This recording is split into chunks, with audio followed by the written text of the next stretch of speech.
معاشر المسلمين رحمكم الله، روي عن أبي هريرة رضي الله عنه أن النبي صلى الله عليه وسلم قال: إذا كنت لصاحبك يوم الجمعة أنصت والإمام يخطب فقد لموت ومن له فلا جمعة له، أنصتوا واسمعوا وأطيعوا رحمكم الله،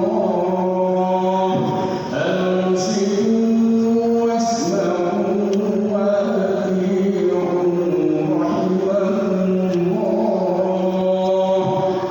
أنصتوا واسمعوا وأطيعوا رحمكم الله.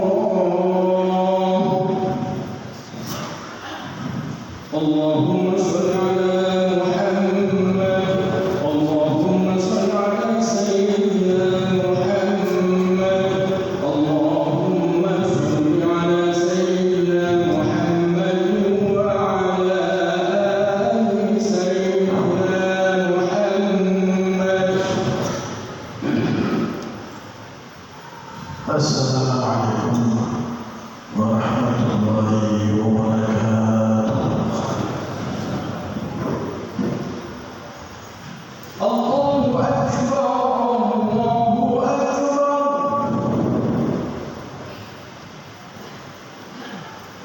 الله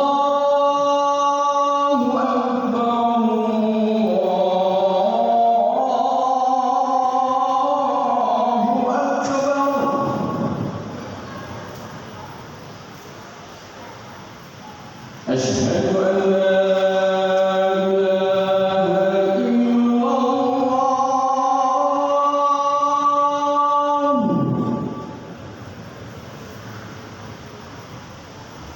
أشهد أن لا إله إلا الله،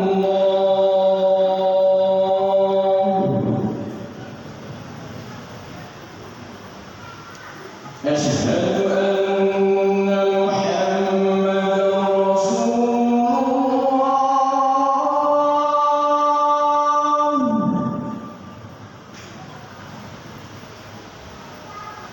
أشهد أن محمدا رسول الله.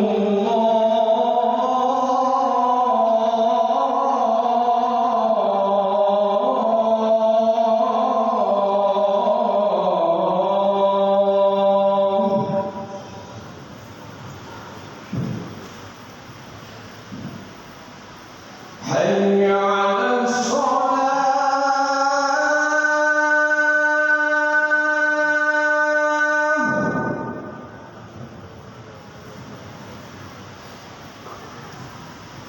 حي على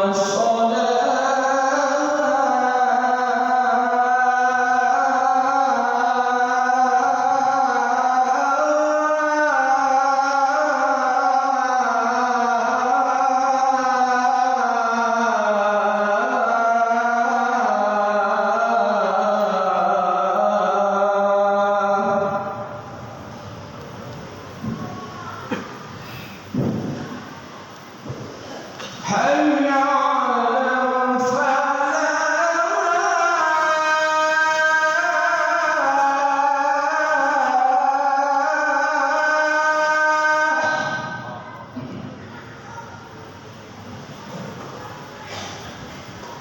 حي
الحمد لله الحمد لله ذي الجلال والإكرام ذي الطول والإنعام وأشهد أن لا إله إلا الله وحده لا شريك له شهادة تشهد على نعمه التي تتوالى علينا في الليالي والأيام وأشهد أن سيدنا محمدا عبده ورسوله أفضل من صلى وزكى وحج وصام اللهم صل وسلم وأشرف وأكرم وأعظم وأبجل على سيدنا وحبيبنا وشفيعنا وقرة أعيننا ومقتدانا ومصطفانا محمد خاتم النبيين وإمام المرسلين وصاحب الحجج القاطعة والبراهين وعلى آله المطهرين وأصحابه الأكرمين وتابعين لهم بإحسان من يومنا هذا إلى يوم القيامة والدين أما بعد يا أيها الناس اتقوا الله حق تقاته ولا تموتن إلا وأنتم مسلمون وما هي إلا عبارة عن امتثال أوامره واجتناب نواهيه لكنها سبب عظيم لنيل رب العرش الكريم معاشر الحاضرين جماعة الجمعة من رحمة الله سبحانه وتعالى tidak ada sesuatu apapun yang kita dapatkan dari berbagai macam nikmat dan anugerah kecuali itu semuanya adalah berasal dari Allah Subhanahu wa taala. Allah menegaskan hal tersebut di dalam firman-Nya, "Wa ma bikum min ni'matin fa min Allah." Tidak ada satu nikmat yang turun di atas muka bumi ini kepada siapapun kecuali itu berasal dari Allah Subhanahu wa taala.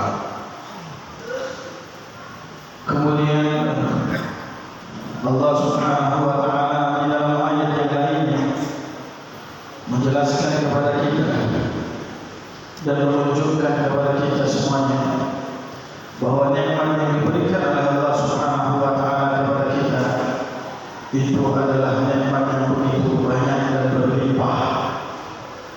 Nikmat Allah Subhanahu wa taala dan anugerah tersebut kalau kita hitung-hitung dalam keseharian kita, bahkan selama kita hidup di atas muka bumi ini, ataupun sebelum kita hidup dan bahkan nanti setelah kita dibangkitkan, nikmat tersebut terlalu banyak, begitu banyaknya sehingga Allah Subhanahu wa taala mungkin hal tersebut, sehingga Allah Subhanahu wa taala menyebut hal tersebut untuk mengingatkan kepada kita semua bahwa sesungguhnya nikmat Allah Subhanahu wa taala begitu banyak kepada kita. Sehingga Allah berfirman, "Wa in ta'uddu ni'matallahi la tuhsuha." Kalau kalian ingin untuk menghitung nikmat-nikmat Allah Subhanahu wa taala, maka niscaya kalian tidak akan pernah mampu untuk menghitung nikmat tersebut. Ma'asyiral hadirin, jamaah sidang Jumat yang dirahmati Allah Subhanahu wa taala. Hanya saja manusia beranggapan bahwa sesungguhnya nikmat yang diberikan oleh Allah Subhanahu wa taala baru dikatakan nikmat menurut mayoritas di antara manusia apabila dia diberikan oleh Allah Subhanahu wa taala materi yang begitu besar, apabila dia diberikan rumah yang begitu mewah, apabila dia diberikan mobil oleh Allah Subhanahu wa taala yang begitu banyak, atau bahkan diberikan jabatan oleh Allah Subhanahu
idza mabtalahu rabbuhu, ketika Allah berikan kepadanya ujian dengan diberikan nikmat, diberikan berbagai macam materi yang ada di dalam dirinya, mempunyai berbagai macam rumah, mempunyai rezeki yang berlimpah.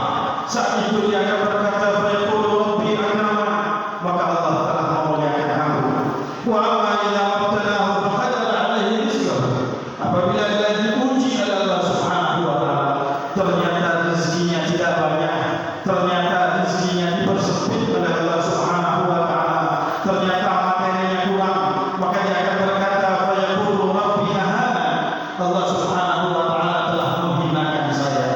Ma'asyiral hadirin, perkataan ini telah disampaikan oleh Allah jauh sebelum kita diciptakan oleh Allah Subhanahu wa taala. Akan tetapi pernyataan tersebut selalu terlontar daripada umat manusia. Saat itulah Allah mengatakan, "Kalla," bukan itu yang dikatakan nikmat yang diberikan oleh Allah yang menunjukkan bahwa manusia dimuliakan oleh Allah Subhanahu wa taala, yang menunjukkan bahwa dia dihinakan oleh Allah Subhanahu wa taala. Allah mengetahui bahwa kita manusia, wa tuhibbuna al-mala hubban jamma, kalian terlalu cintai yang namanya dunia dan harta, sehingga menganggap bahwa harta tersebut itu adalah segalanya dan itu adalah nikmat yang diberikan oleh Allah. Tapi sesungguhnya kita pahami bahwa sesungguhnya nikmat yang diberikan oleh Allah begitu banyak. Allah mengatakan, "Kalla bal la tukrimuna al-yatim," kalian tidak memuliakan anak-anak yatim, wa la ta'abbuna 'ala ta'amil miskin, dan kalian tidak peduli untuk memberikan makanan kepada mereka orang-orang miskin, wa ta'kuluna al-turaba akalan lamma, dan kalian cinta untuk memakan harta warisan di antara kalian. Pahami bahwa sesungguhnya Allah mengisyaratkan di dalam ayat tersebut bahwa nikmat yang terbesar yang diberikan oleh Allah Subhanahu wa taala kepada kita adalah ketika kita bisa beramal saleh, diberikan oleh Allah Subhanahu wa taala taufik, dan Allah Subhanahu wa taala menjauhkan kita dari berbagai macam maksiat kepada Allah Subhanahu wa taala. Ma'asyiral hadirin, jamaah sidang Jumat yang dirahmati oleh Allah Subhanahu wa taala, sesungguhnya tidak ada pemberian yang Allah Subhanahu wa taala berikan kepada kita yang lebih mulia, yang lebih berharga di sisi Allah, dan untuk kita semuanya melebihi daripada taufik dan hidayah dari Allah Subhanahu wa taala. Ketika kita diberikan oleh Allah kemampuan untuk bisa beribadah kepada Allah, bisa melaksanakan sholat, bisa mengerjakannya dalam berjamaah, bisa menghadiri sholat Jumat dengan tenang, bisa menunaikan kewajiban-kewajiban, baik itu puasa, baik itu zakat, dan berbagai macam kewajiban yang lainnya. Ketahuilah, saat itulah Anda diberikan nikmat yang terbesar di sisi Allah Subhanahu wa taala. Karena nikmat tersebut tidak diberikan oleh Allah kecuali mereka orang-orang yang dipilih secara khusus oleh Allah untuk dekat kepada Allah Subhanahu wa taala. Bahkan kenikmatan ini Allah Subhanahu wa taala telah menyebutkan bahwa nikmat ini adalah nikmat yang menjadi sebuah hak veto bagi Allah. Hanya Allah Subhanahu wa taala yang menentukan hal tersebut. Tidak ada satupun manusia yang dinisbatkan kepada nikmat ini kecuali mereka adalah orang-orang yang memang diberikan oleh Allah hidayah dan diberikan oleh Allah Subhanahu wa taala taufik. Bukankah kita sering mendengar ayat yang berbunyi, "Wa ma taufiqi illa billah," dan tidak ada taufik yang ada di dalam diri kita untuk melaksanakan ibadah kepada Allah kecuali itu semuanya bersumber dari Allah Subhanahu wa taala. Bahkan Rasulullah sallallahu alaihi wasallam pun ketika Allah mengatakan kepada beliau Nabi Muhammad, Allah mengatakan, "Innaka la tahdi man ahbabta, walakin Allah yahdi man yasha." Sesungguhnya engkau wahai Muhammad tidak bisa memberikan hidayah dan petunjuk dan taufik kepada siapapun yang engkau inginkan. Yang diberikan taufik tersebut, yang diberikan hidayah, itu adalah orang yang diberikan nikmat oleh Allah Subhanahu wa taala, dan hanya Allah Subhanahu wa taala yang memberikan hal itu. Ma'asyiral hadirin, jamaah sidang Jumat yang dirahmati oleh Allah Subhanahu wa taala. Tapi begitu miris, begitu menyedihkan kepada umat manusia ketika mereka diberikan nikmat berupa taufik, ketika diberikan nikmat berupa hidayah kepada mereka, sedikit sekali di antara daripada hamba-hamba Allah yang bersyukur atas kenikmatan ini. Bukankah kalau kita diberikan oleh Allah materi yang begitu banyak, tiba-tiba kita mempunyai rumah besar, tiba-tiba kita mendapat tender sehingga kita dapat uang puluhan juta, ratusan juta atau miliar, saat itu pasti kita akan sujud kepada Allah Subhanahu wa Ta'ala. Kemudian kita akan mengatakan, ya Allah, terima kasih Engkau telah berikan rezeki kepada kami. Saat kita diberikan oleh Allah Subhanahu wa Ta'ala mobil yang begitu mewah, tiba-tiba atasan kita memberikan kita mobil, kemudian kita langsung bersujud syukur kepada Allah Subhanahu wa Ta'ala. Tapi pernahkah dan atau seringkah kepada kita ketika kita sudah melaksanakan sholat Jumat contohnya, ketika kita sudah melaksanakan sholat berjamaah contohnya, ketika kita sudah mengamalkan amal perbuatan sholat di bulan Ramadan kemarin contohnya, pernahkah kita mengangkat tangan selain kita mengatakan kepada Allah, ya Allah, terima kasih Engkau telah langkahkan kakiku untuk hadir dalam melaksanakan ibadah sholat Jumat. Terima kasih ya Allah, Engkau telah pilih diriku untuk bisa beribadah kepadamu. Terima kasih ya Allah, Engkau telah sempurnakan buat diriku untuk bisa berpuasa selama 30 hari dan sholat tarawih sebanyak 30 hari. Saya laksanakan semuanya, dan itu semuanya adalah pemberian dari Allah. Jarang sekali manusia yang ingat kepada Allah saat dia melaksanakan ibadah. Ketahuilah, itu adalah nikmat yang begitu besar yang diberikan oleh Allah Subhanahu wa Ta'ala.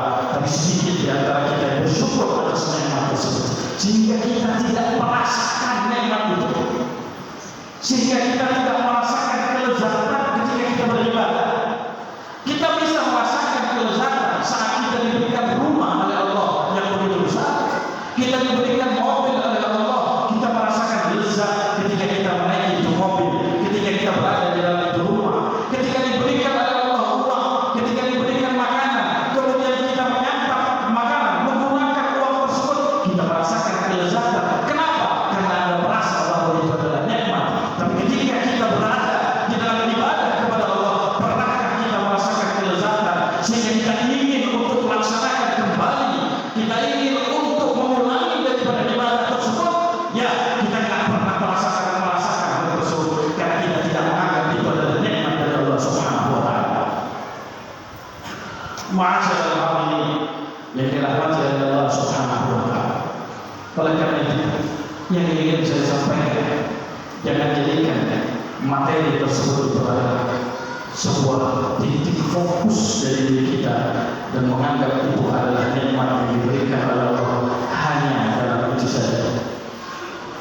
Seharusnya yang kita minta kepada Allah Subhanahu wa Ta'ala, kita minta hidayah, kita minta taufik, dan sering-seringlah bersyukur kepada Allah ketika Allah Subhanahu wa Ta'ala memberikan kepada kita hidayah dan taufik.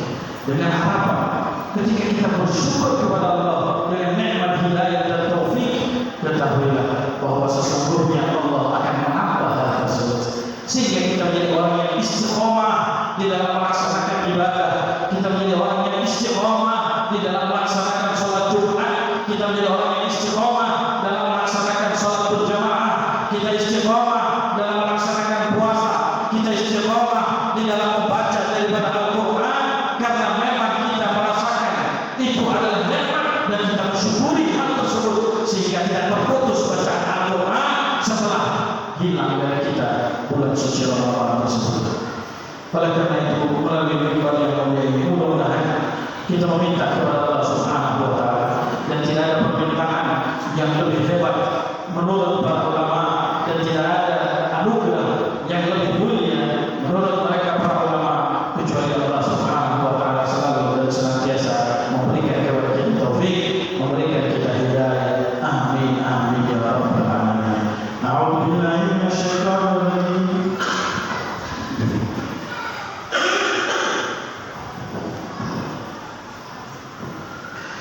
Bismillahirrahmanirrahim. Ya ayyuhalladzina amanu taqullaha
الحمد لله حمدا كثيرا كما أمر، وأشهد أن لا إله إلا الله وحده لا شريك له إقرارا من جحد به وكفى، وأشهد أن سيدنا محمدا عبده ورسوله سيد الخلائق والبشر. اللهم صل وسلم على سيدنا وحبيبنا وشفيعنا وقرة أعيننا ومقتدانا مصطفانا محمد وعلى آله وصحبه السادات البرار. ما بعد، يا أيها الناس اتقوا الله وأطيعوه، فإنها وصية من الله سبحانه وتعالى للأولين والآخرين.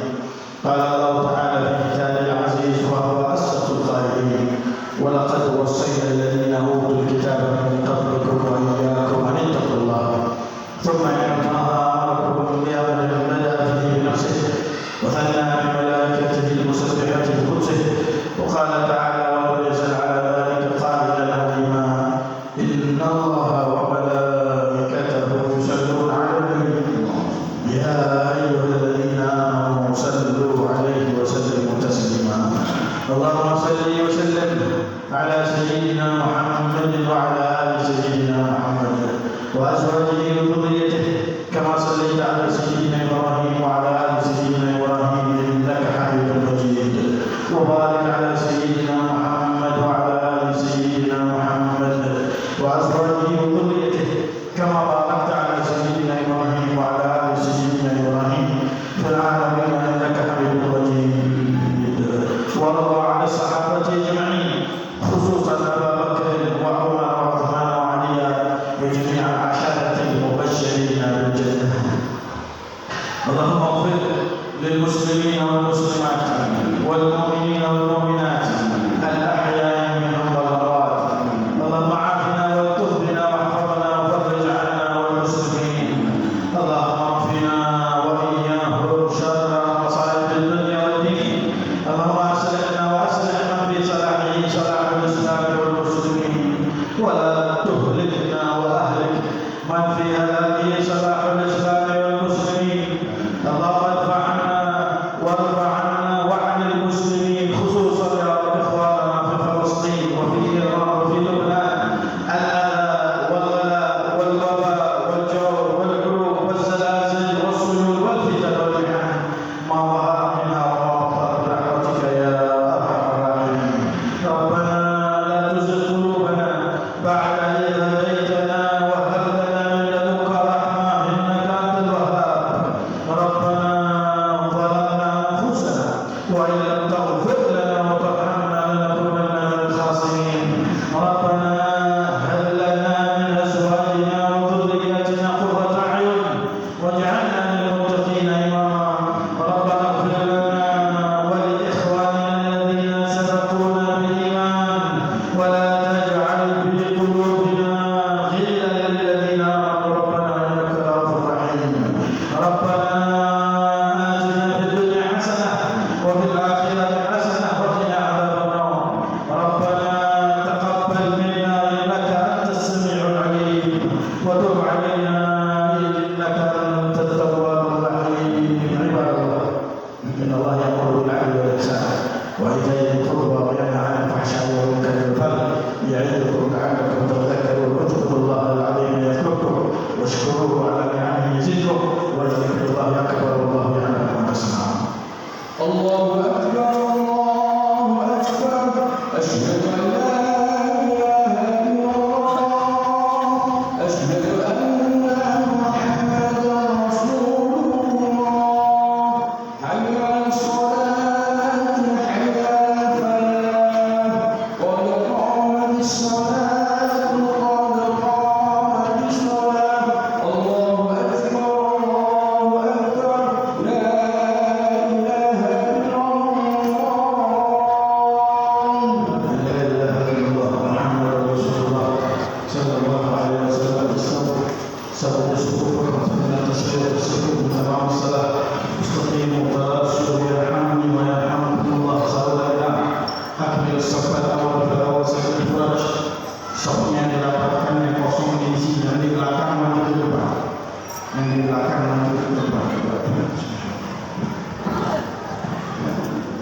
Allahu Akbar. Allahu Akbar.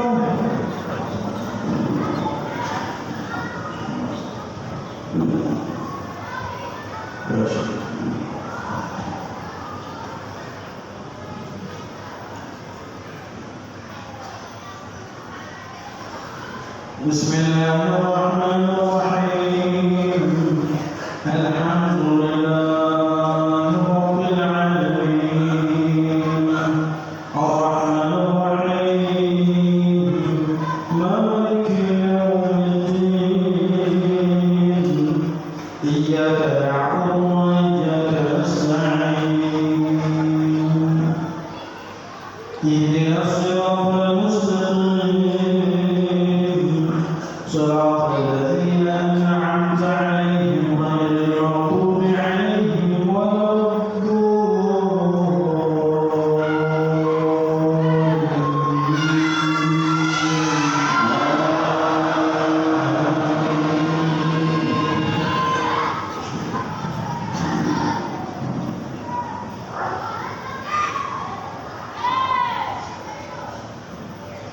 بسم الله الرحمن الرحيم.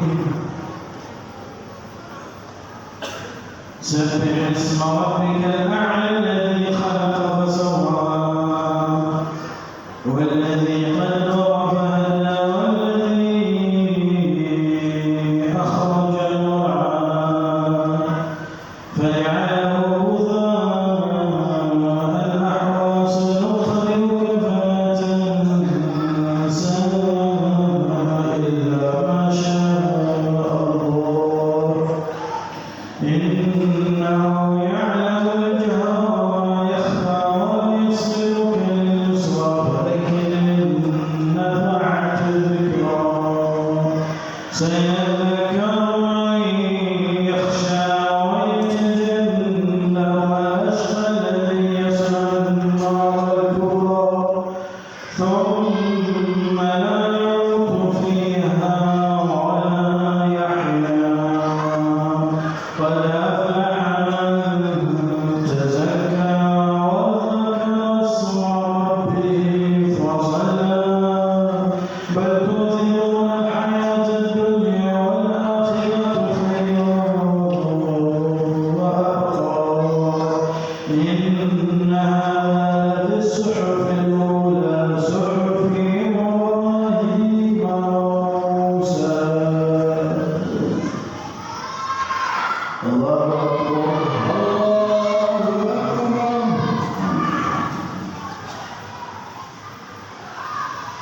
سمع الله لمن حمده. ربنا ولك الحمد. الله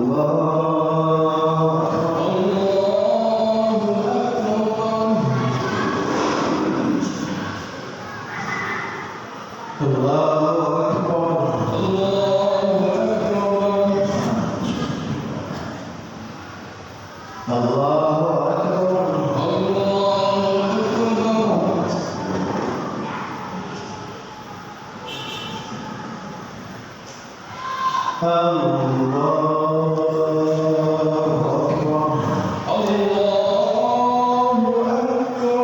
بسم الله الرحمن الرحيم.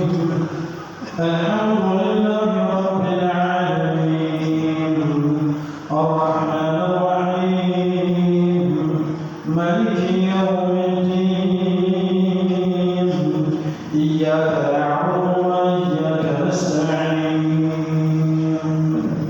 اهدنا الصراط المستقيم صراط الذين أنعمت عليهم غير المغضوب عليهم ولا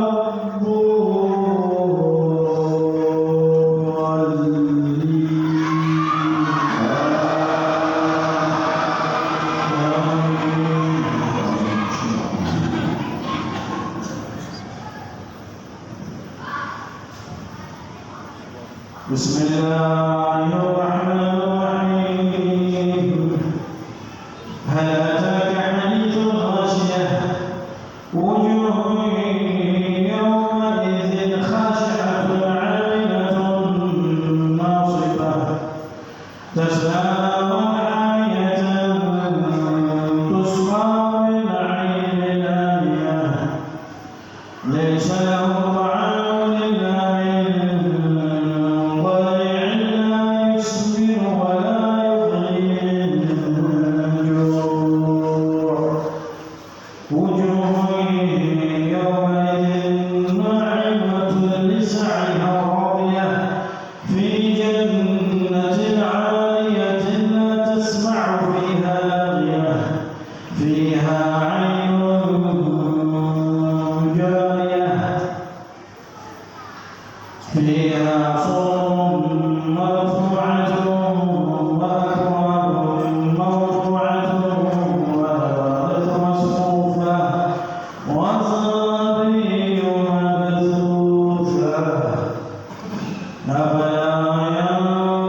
الله أكبر الله أكبر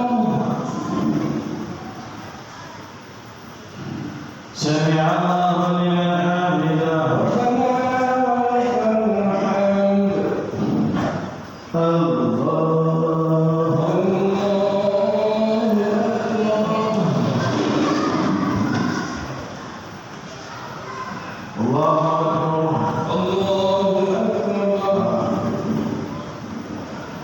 الله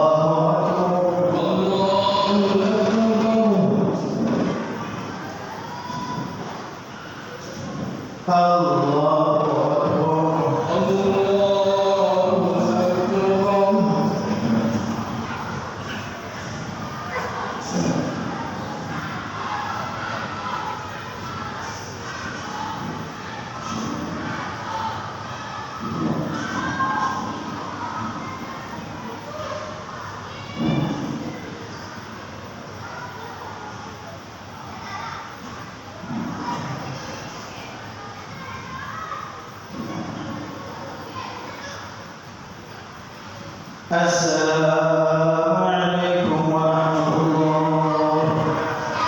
السلام عليكم ورحمة الله. السلام عليكم ورحمة الله. استغفر الله العظيم والعظيم وأصحاب الحب والمجال ولجميع المسلمين والمسلمات والمؤمنين والمؤمنات العالمين والأموات. استغفر الله العظيم والعظيم وأصحاب الحب والمجال ولجميع المسلمين والمسلمات والمؤمنين والمؤمنات العالمين والأموات. استغفر الله العظيم والعظيم وأصحاب الحب والمجال ولجميع المسلمين والمسلمات والمؤمنين والمؤمنات الأحياء منهم والأموات. لا